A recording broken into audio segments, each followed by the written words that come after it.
안녕하세요. 12월 17일 목요일 한절 앉기 시작하겠습니다. 오늘 본문은 베드로전서 3장 1절부터 12절까지의 말씀입니다. 베드로는 이 편지를 통해서 성도들에게 중요한 두 가지 질문을 던지고 있습니다. 그 중에 하나가 성도는 세상의 권세에 대하여 어떻게 대응할 것인가 라는 거죠. 그런데 어제 본문에 보면 베드로는 그의 입장을 아주 분명하게 언급하고 있습니다. 사도 바울도 비슷한 입장인데요.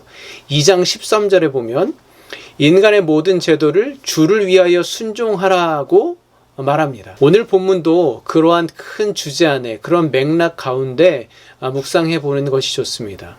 그렇지만 이제는 그 관계를 조금 더 좁혀서 부부 관계라는 가장 핵심적이고 중요한 그런 관계로 끌고 들어가는 것이죠. 그래서 오늘의 한절 말씀 3장 1절과 2절을 보겠습니다.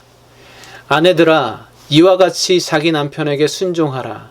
이는 혹 말씀을 순종하지 않는 자라도 말로 말미암지 않고 그 아내의 행실로 말미암아 구원을 받게 하려 함이니 너희의 두려워하며 정결한 행실을 봄이라. 아멘. 아내들을 향한 권면의 말씀입니다. 사도 바울도 에베소서에서 비슷한 말씀을 하고 있죠. 저는 오늘 이 말씀을 나눠야 할까 말까 상당히 오랫동안 고민했습니다.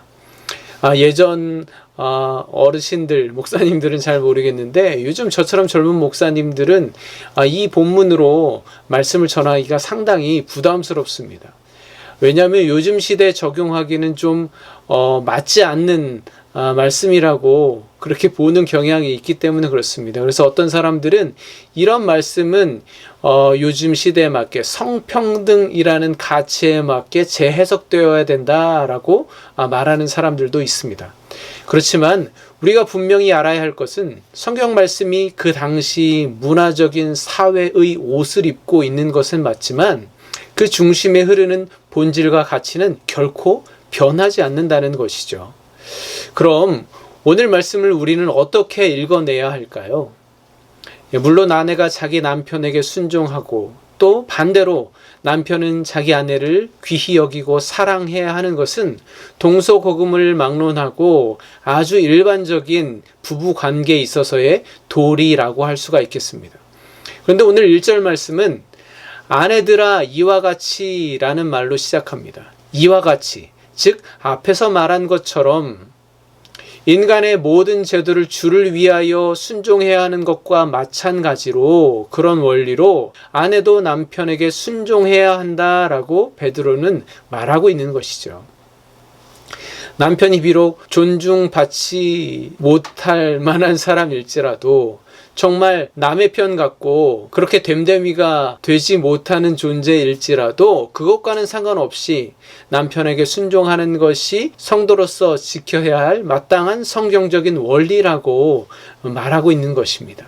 그런데 오늘 베드로가 말하려고 하는 것은 그런 기본적인 성경적인 원리, 그런 차원의 문제만이 아닙니다.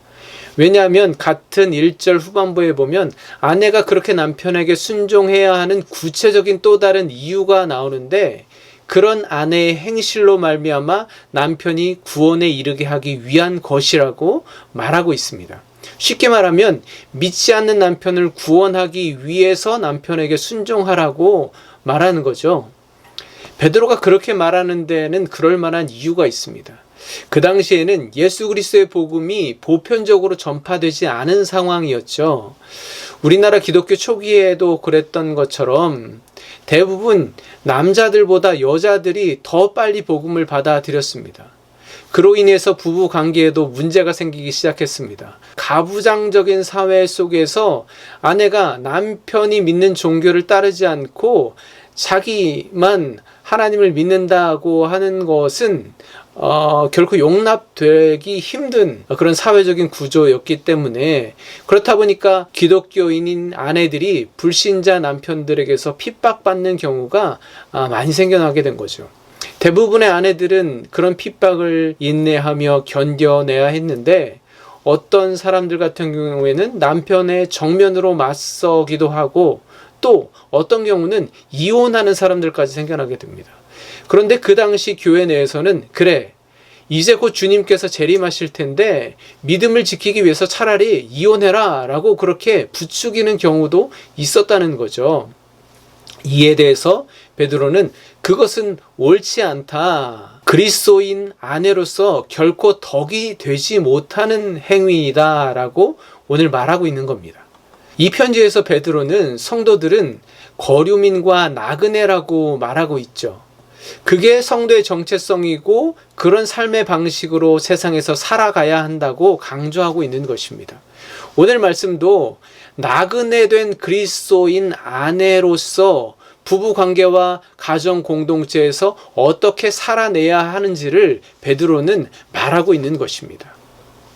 그런 측면에서 결론적으로 말씀드리면 베드로는 아내들의 정결한 행실을 통해서 남편이 구원받을 수 있는 길을 열어주라고 하는 겁니다.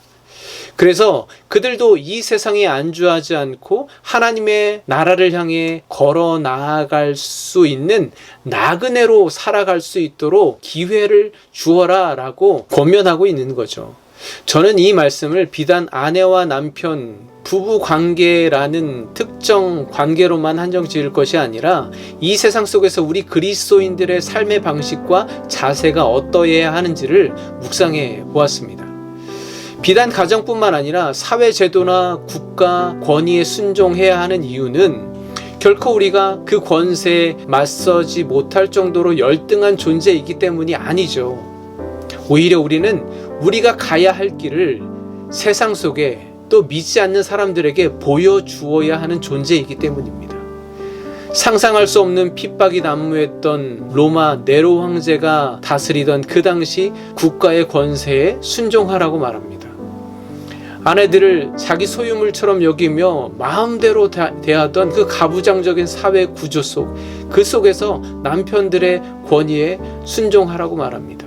베드로가 그렇게 하라고 하는 중요한 이유는 그들에게 우리의 정결한 삶을 행실을 보여주기 위함입니다.